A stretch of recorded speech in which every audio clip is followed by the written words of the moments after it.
पाठ जो भी करते हैं सब अपने अपने ढंग से करते हैं, लेकिन हर किसी की नवरात्रि में जो विशेष साधना जुड़ी होती है उसमें माता रानी की कहना ही क्या है।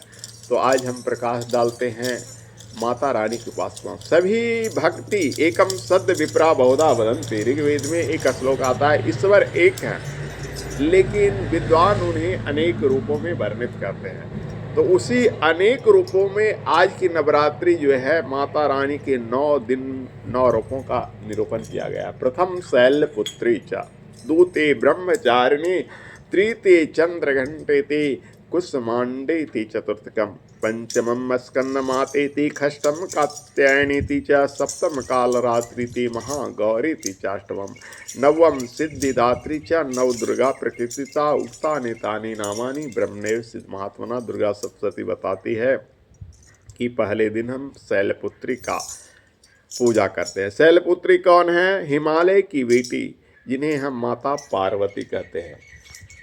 तो पहले दिन हम माता पार्वती की पूजा करते हैं। प्रथम शैलपुत्री, शैलपुत्री शैलजा कहिए, जो भी कहिए, उस शैल यानी हिमालय की बेटी पार्वती की पूजा करते हैं। और दूती ब्रह्मचारिणी, दूसरा भी वही है, जो शैलपुत्री है वही ब्रह्मचारिणी है। कुमारी अवस्था में उन्होंने जो उग्र तप किया, तो कुमारी अवस्था को ब्रह्मचर्य रूप कहा जाता है। कन्याकुमारी का पूजन इसीलिए नवरात्रि काल में किया जाता है। तो दूतीय ब्रह्मचारिणी, ब्रह्मचारी के रूप में माता पार्वती हैं। तीते चंद्र घंटे, तीसरा रूप वो माता चंद्रघंटा के रूप में हैं।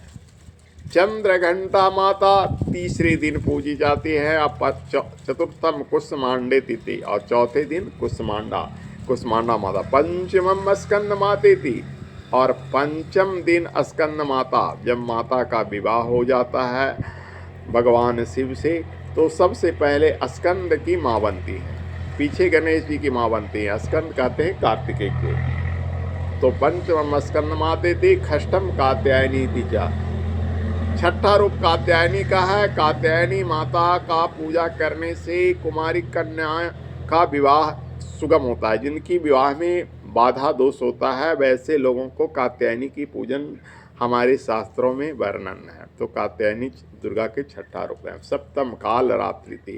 कालरात्रि काली महाकाली का नाम सुने हैं, वही कालरात्रि सप्तमम दुर्गा है।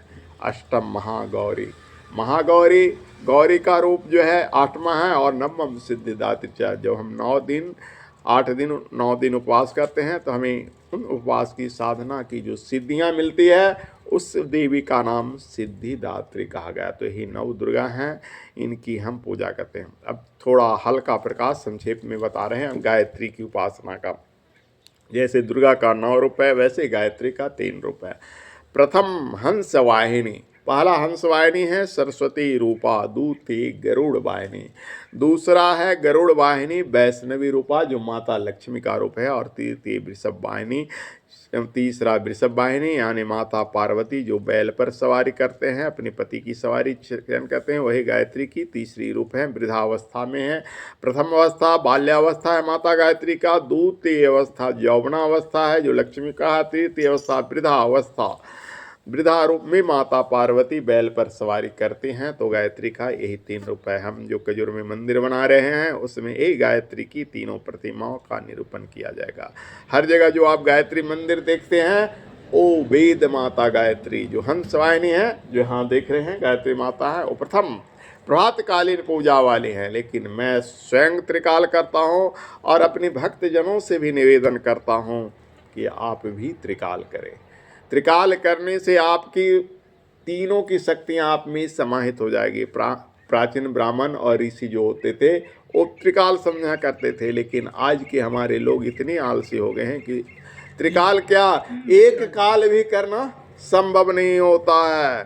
तो भक्तजनों, मेरा निवेदन है, आप देखते हैं आपके आस पास मुसलमान लोग रहते हैं, 5 बार नमाज पढ़ते हैं। जब मुसलमान अपने बिजी समय में 5 बार नमाज पढ़ सकता है, तो हम हिंदू भाई 3 बार गायत्री उपासना क्यों नहीं कर सकते? कितना बिजी क्यों ना हो, जब वो नमाज के लिए 2 मिनट टाइम निकालता है तो हम आपको कहते हैं 5 मिनट गायत्री मंत्र के लिए निकाल ये टाइम। अब कहिएगा कि हमारे उपासना में बहुत नियम है, वो तो नहाता खींचता नहीं है।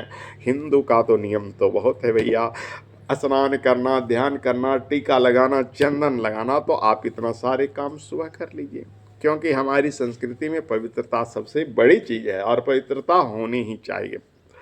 दूसरी बार आप स्नान करने की कोई ज़रूरत नहीं है, क्योंकि भगवान विष्णु का पुंडरीकाक्ष रूप कमल नयन को जो याद करता है, सब अभ्यंतर सूची, वह अंदर बाहर से पवित्र है। गले में एक तुलसी का माला या रुद्राक्ष का माला पहनिए, वैष्णव मत अनुयायी तुलसी की माला निकालिए, शिव को मानने वाला ये रुद्राक्ष की माला को निकालिए और एक माला गायत्री जप लीजिए।